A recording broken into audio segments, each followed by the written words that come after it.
Hey, what's up, everybody? So now we have about 4 or 5 hours till the NFL trade deadline comes to pass. So the Packers have not made a move up to this point, but there's still potential chance that it could happen earlier. A little bit earlier, it came out from Jeremy Fowler saying several teams believe the Packers are doing homework on tight ends.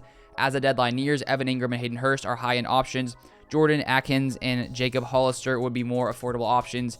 And I said on Twitter there, I'm all for the Packers making a move for a tight end. Trade deadline a little over 5 hours away. If you haven't followed me on Twitter, Luke_Beller for more Packers things over there. So I wanted to start off this video talking about that just a little bit and then move into the bigger portion of this video. Because if you're watching this after the trade deadline happens, I have a lot more to say besides just this potential tight end options for the Packers. And if you guys have yet to subscribe, you want to see more Packers content, make sure you guys subscribe to the channel down below. So if we do take a look at this idea of the Packers potentially trading for a tight end, that has been what's been talked about the most just because, of course, with Robert Tonyan going down with that injury, it's a position that sort of makes sense the most. Of course, we still have Mercedes Lewis, more of a run-blocking guy, even though he has that pass-catching ability.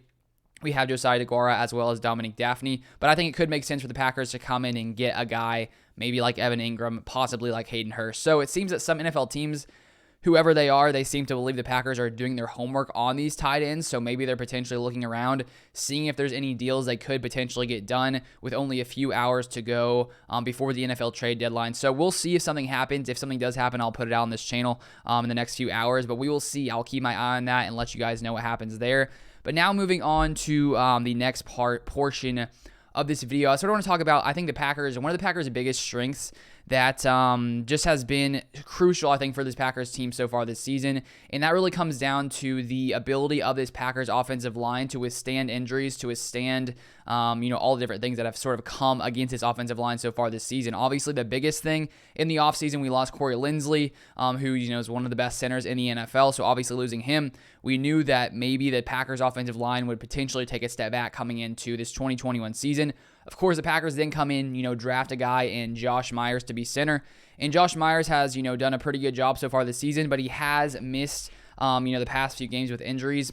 He's missed week 5, 6, 7, and 8 for majority of those games. So we haven't been without him, which obviously, putting Lucas Patrick in there, he's been all right, filling in there. And then I want to take a look at some stats when it comes to this Packers offensive line that I think are pretty shocking considering we've been without, David Bakhtiari for all of this season, who is our best offensive lineman.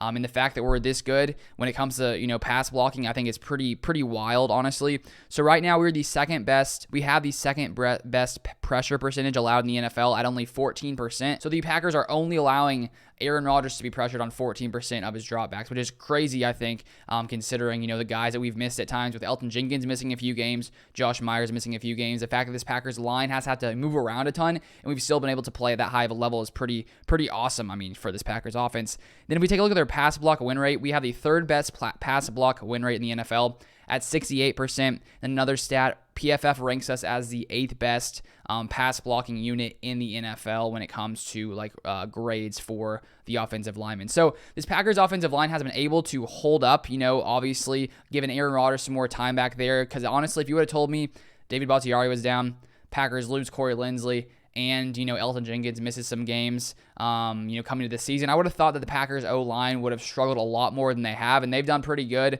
especially when it comes to pass blocking. If you take a look right here at these stats, this is from PFF, so shout out PFF for these stats, but if you take a look right here, you can see from the top to bottom, they basically have their grades for these offensive linemen. Elgton Jenkins has been the best, which is not very surprising, with a 78.7 grade. Then we move down from there. Billy Turner, John Runyon, Josh Nijman, Josh Myers, Lucas Patrick. Then Royce Newman has been a guy who, he was amazing in the preseason, but then since then he has sort of struggled a little bit. As you can see, a 47.3 grade, which definitely is not very good.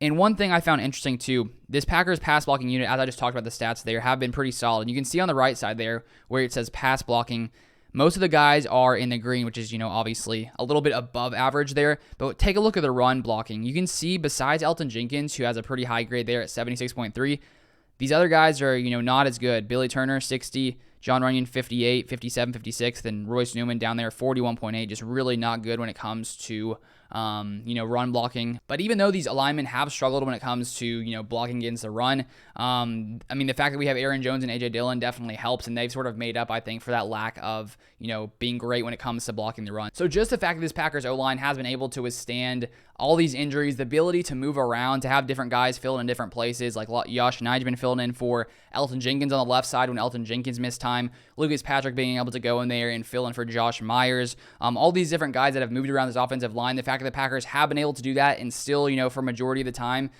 be pretty good at protecting Aaron Rodgers, I think just sort of shows the depth this Packers team has at offensive line and just the ability to overcome, all these different kinds of injuries, which has been like the storyline, the theme, I feel like, for this Packers team this season, just on offense as well as defense. The ability to overcome injuries, Zadarius Smith, Jair Alexander, Robert Tonyan, now Kylan Hill, David Bakhtiari. So many different injuries, MVS. Can you just go on and on? So this Packers team has withstood all of these injuries, sitting at 7-1, 7-1, one of the best teams in the NFL. So as a Packers fan, I'm pretty excited. You're probably pretty excited, but that's going to be it for this one. Thank you guys for watching. Drop a like if you guys enjoyed it. Follow me on Twitter, Luke_Beller, if you've yet to do so, and I'll see you guys in the next video.